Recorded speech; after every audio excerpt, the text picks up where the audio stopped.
शादी के काफी दिनों बाद दीपा पीहर आई थी।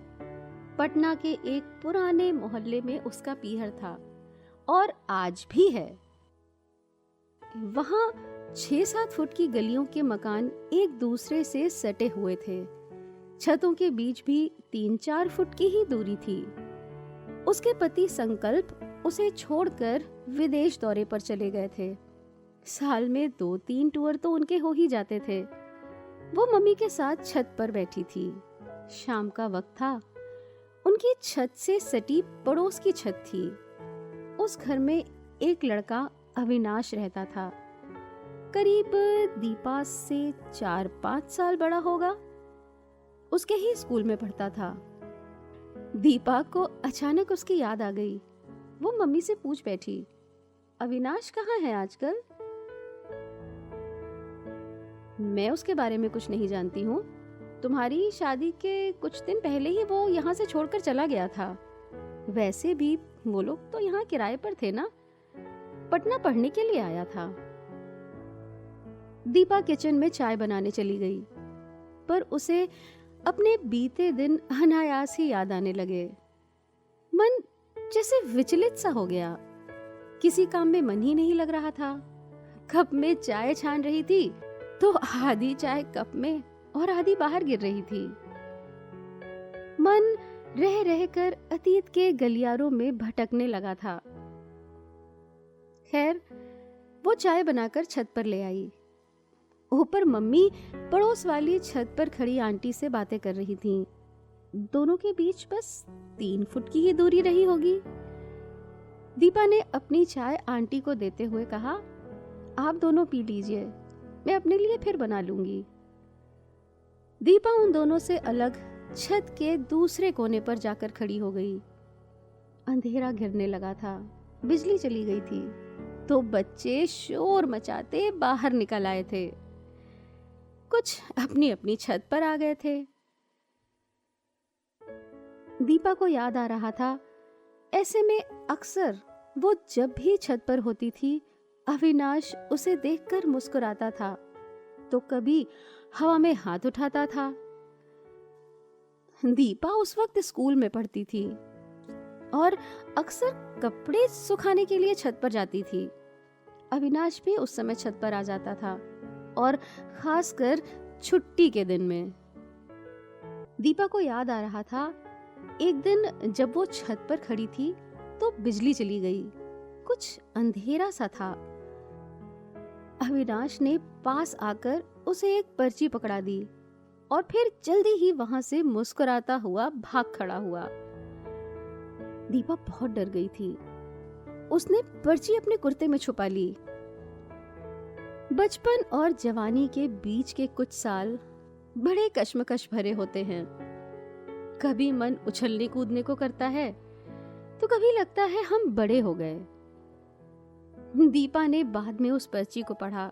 लिखा था, दीपा, तुम मुस्कुराती हो तो बहुत सुंदर लगती हो और तुम्हें हंसता देखकर मुझे बहुत अच्छा लगता है। ऐसे ही समय बीत रहा था। दीपा की दीदी की शादी थी। मेहंदी की रस्म थी। दीपा ने भी दोनों हाथों में मेहंदी लगवाई और शाम को छत पर आ गई। अविनाश भी अपनी छत पर था। उसने मुस्कुराकर हाथ लहराया। ना जाने दीपा को क्या सूझा, उसने भी अपनी मेहंदी लगे हाथ उठा दिए।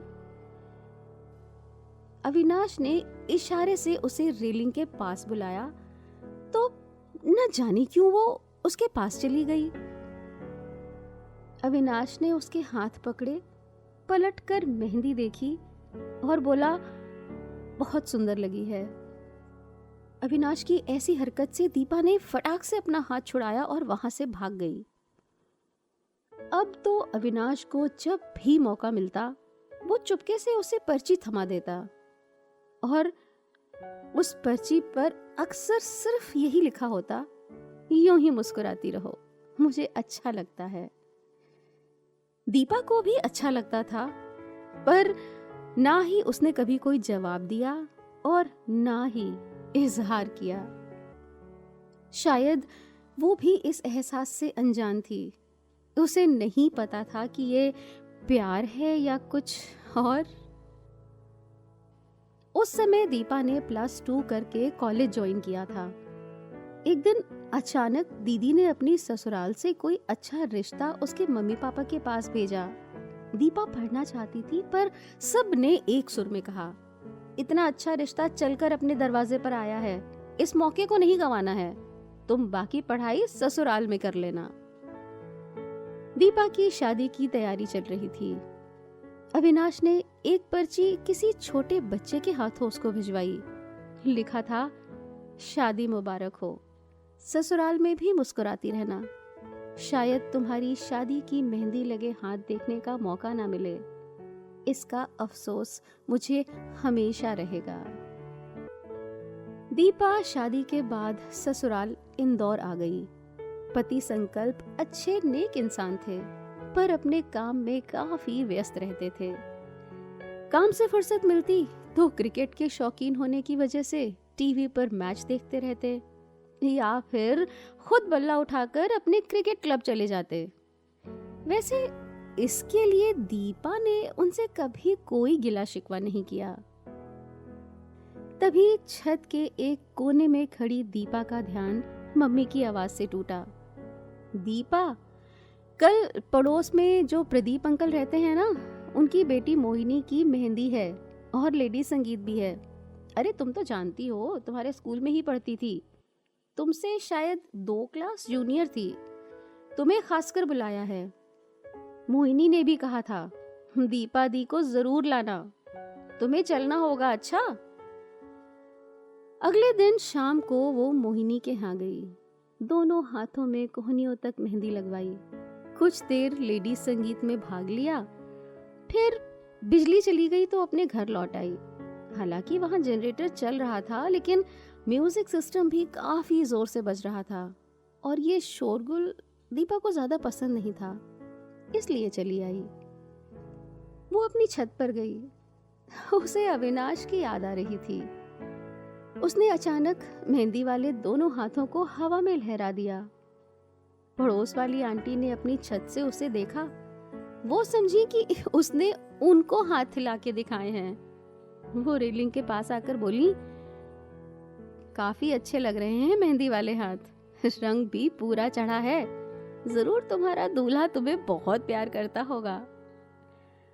दीपा ने शर्माकर अपने हाथ हटा लिए। रात में वो लैपटॉप पर ऑनलाइन थी। तभी अचानक उसने देखा कि अविनाश की फ्रेंड रिक्वेस्ट पड़ी है और उसने उसे तुरंत एक्सेप्ट कर लिया। थोड़ी ही देर में उसका मैसेज भी आ गया, कैसी हो दीपा, और तुम्हारी मुस्कुराहट बरकरार है ना, संकल्प को भी तुम्हारी मुस्कान अच्छी लगती होगी। दीपा को यह पढ़कर बहुत आश्चर्य हुआ। अविनाश को संकल्प के बारे में कैसे पता? इसलिए उसने पूछ लिया, तुम उन्हें कैसे जानते हो? तो अविनाश ने बताया कि वो जिस स्कूल में टीचर है, संकल्प वहां पर कंप्यूटर और वाईफाई सिस्टम लगाने गए थे। बातों बातों में पता चला कि वो तुम्हारे पति हैं। उन्हीं की फ्रेंड लिस्ट से तुम्हारा नाम ढूंढकर तुम्हें रिक्वेस्ट भेजी है। इतना अजीब संजोग सुनकर दीपा हंस पड़ी और बोली, खैर तुम बताओ कैसे हो, बीवी बच्चे कैसे हैं? अविनाश बोला, पहले बीवी तो आए, फिर बच्चे भी आ जाएंगे। तो अभी तक शादी नहीं की? दीपा बोली, नहीं, पर अब कर लूंगा। अविनाश बोला। दीपा ने कहा, क्यों? अविनाश बोला, हर क्यों का जवाब हो जरूरी तो नहीं, वैसे एक बार तुम्हारी मुस्कुराहट देखने की इच्छा है। और बताओ क्या हालचाल है? पड़ोस में मोहिनी की मेहंदी की रस्म हो गई? तब तो तुमने भी हाथों में मेहंदी जरूर लगवाई होगी। दीपा बोली, हाँ। तो अविनाश बोला, जरा वीडियो ऑन करो और मुझे भी दिखाओ, तुम्हारी शादी की मेहंदी तो मैं देख नहीं सका था। दीपा ने फटाक से वीडियो ऑन करके अपने हाथों से दिखाए और बोली, लो देखो। अविनाश बोला, ब्यूटीफुल। अब एक बार वही पुरानी वाली मुस्कान भी दिखा दो। दीपा बोली, ये तुम्हारे रिकॉर्ड की सुई बार बार मुस्कुराहट पर क्यों अटक जाती है? तो अविनाश बोला, तुम्हें कुछ पता भी है? एक भाषा ऐसी है जो सारी दुनिया जानती है। दीपा बोली, कौन सी भाषा? अविनाश बोला, मुस्कुराहट। मैं चाहता हूं सारी दुनिया मुस्कुराती रहे, और बेशक दीपा भी। दीपा जोर से हंस पड़ी। वो बोला, बस अरमान भी पूरा हो गया। दीपा को जैसे लगा कि उसकी भी कोई दबी हुई इच्छा जैसे पूरी हो गई हो। अविनाश के बारे में वो और जानना चाह रही थी, इसलिए बोली, अपनी शादी में बुलाना मत भूलना। तो अविनाश बोला, अब पता मिल गया है तो भूलने का सवाल ही नहीं उठता। इसी बहाने फिर एक बार तुम्हारे मेहंदी वाले हाथ और वही मुस्कुराता चेहरा भी देख लूंगा।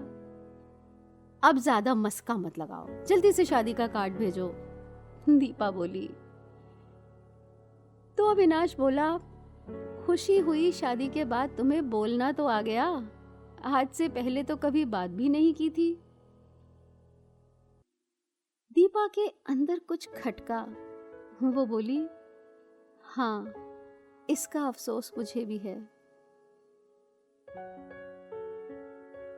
और बस उन दोनों ने बातों का सिलसिला वहीं थाम दिया। इस प्यार को, इस रिश्ते को हम कोई नाम नहीं दे सकते। बस दो लोग जो एक दूसरे की खुशी की तहे दिल से कामना करते हैं, एक दूसरे की खुशी में खुश होते हैं। क्या ये प्यार नहीं?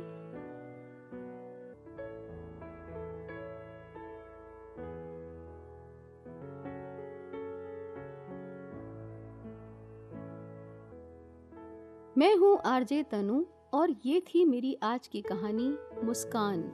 आपको कैसी लगी हमें ज़रूर बताएं। इसके लिए आप कमेंट कर सकते हैं और ऐसी ही ढेर सारी प्यार भरी कहानियों को सुनते रहने के लिए सब्सक्राइब करें मेरा YouTube channel love stories by RJ Tanu और प्रेस करें बेल आइकॉन।